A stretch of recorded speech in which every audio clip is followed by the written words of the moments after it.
6 out of 10 chunkuses have not beaten Nightreign yet, and that's just on Steam. But I believe this game is way easier than you think. Yes, you could beat this game fist only, and yes, you could beat it at level 1. If you're chronically ill, but you are not him. And so am I. Since I just 100% the game, let me jam your head with information in the shortest time possible if you're new or still struggling. I will also be cutting a lot of information I find useless, so if you think I'm missing anything, feel free to let me know. We'll start off with the most important thing I believe is hard cucking your runs. Characters? Doesn't matter. Team comps? Doesn't matter. Relics?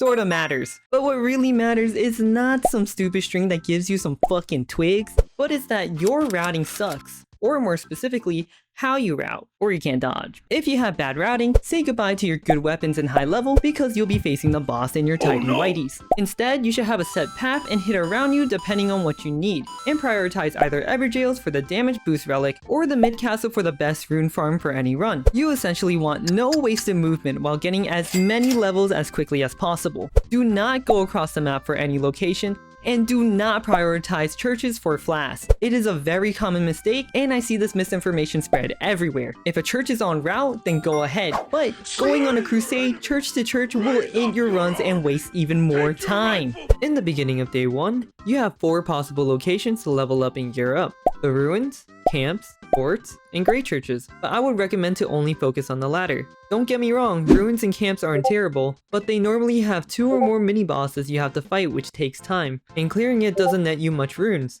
In forts and great churches, you're more likely to clear it faster since there's only one boss, and you can quickly obtain a stone sword key to open Everjails, which is a fast way to gain runes early. What I personally like to do on day 1 is get to level 2 at the mini camps, head towards the nearest fort or great church to get a stone sword key, fight an Everjail, and go to the mid castle instantly. Hey? No? Stop it. Stop it. I'd also suggest to avoid fighting field bosses outlined with red on day 1, so you won't waste your whole day on one difficult enemy. Day 2 on the other hand should be hard focused on topping off your runes, boss rushing, and upgrading your gear if necessary, or finishing off any Everjails you missed. This method allows my friends and I to consistently reach level 15, and if you're fast and good enough, you can reach level 15 on the first day.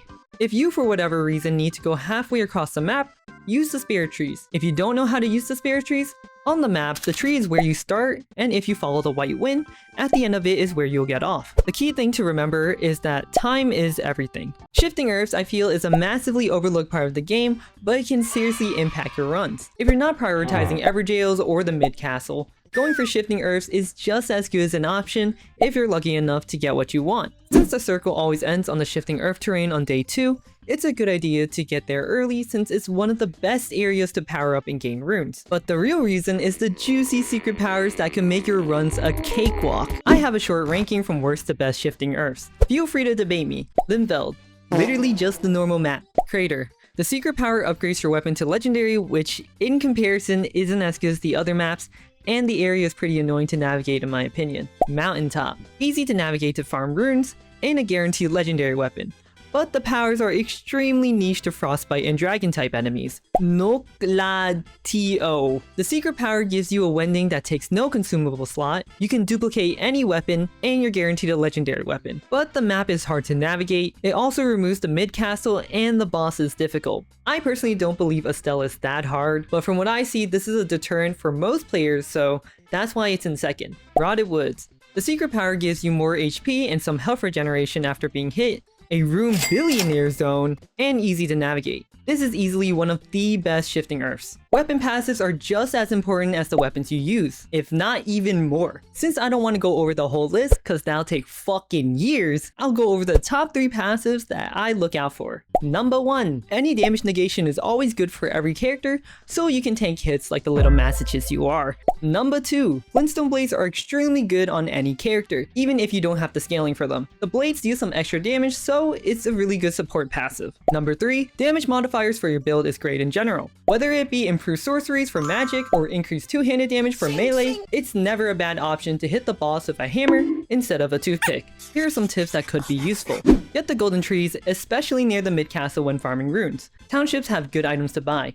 You don't always have to save for levels. Think of it as an investment. Eat everything, not just the balls. Buffs last for a whole minute, so if you or your teammates are not planning to use them, might as well eat them for the benefits.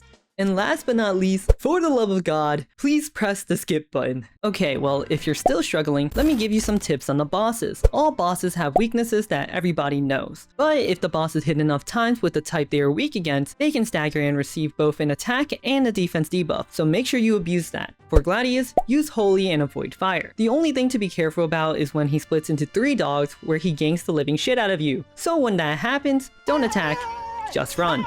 When facing Edel, use poison and avoid lightning. Edel takes more damage at the head, and try to avoid Edel's grab since it heals and gives him an attack buff. I don't know how many people know, but Edel is actually a dragon, so using dragon grease or the anti-dragon effect from the mountaintop shifting earth would be recommended. If Edel does grab a player, Edel will drop them when hit with an anti-dragon effect. For Gnoster, use fire and avoid magic on the moth. It could be difficult to face 2 ugly bugs at once, but you can use the scorpion's giant ass to block attacks from the moth, so you don't have to worry too much about the projectiles in the first stage. The main concerning thing with this boss is its ability to do AoE poison damage to you, so if you can find anything with poison resistance, that'll help, and make sure you just run away from it. The moth will also send a laser from the sky that'll melt you, which is hard to see, so keep an eye out for that as well. For Maris, use lightning and avoid fire. Maris will send jellyfish and a nuclear shit from the sky. If you break these, it will damage Maris, but I would just run away from the nuke since it's more risky, especially for melee. Maris will also try to sleep you, and it does a lot of damage. To stop it, blow Sleeping Beauty up and stagger it. The boss that many people are stuck against, the goat man Libra. Although weak to madness, Libra is also weak to fire and holy, but avoid using magic. If you could find anything with madness resistance, that'll make this fight a bit more bearable. Libra's gimmick is his bubble shield, where he summons sigils you need to break to pop it. It's ideal to attack it when Libra goes baby rage mode after you break the bubble. However, if he successfully meditates,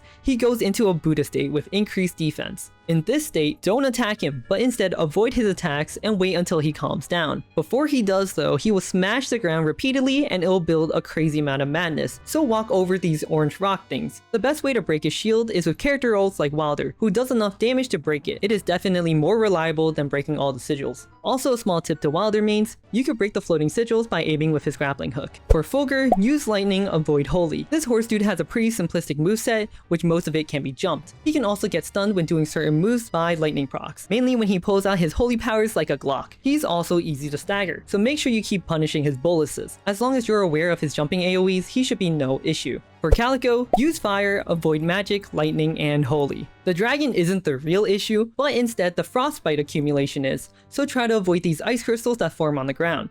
I would recommend the mountaintop shifting earth since its powers are basically made for this boss. Another thing to avoid is his gimmick attack, where he fogs up the arena and has these wind trails that lead to where he's at. Just hide behind these rocks and you'll be fine. For the final boss Heolstor, use lightning or holy, but avoid status effects. Heolstor in his second phase will do 2 AoE splash attacks that lingers damage, so you need to time your dodge or block precisely. At 50% HP, he will use a random attribute and summon it as eruptions on the floor. Be wary of them and never stay in one spot. Now, everything else is to your capabilities, so if you can't dodge, sorry, I can't help you there. Okay, thank you, bye-bye.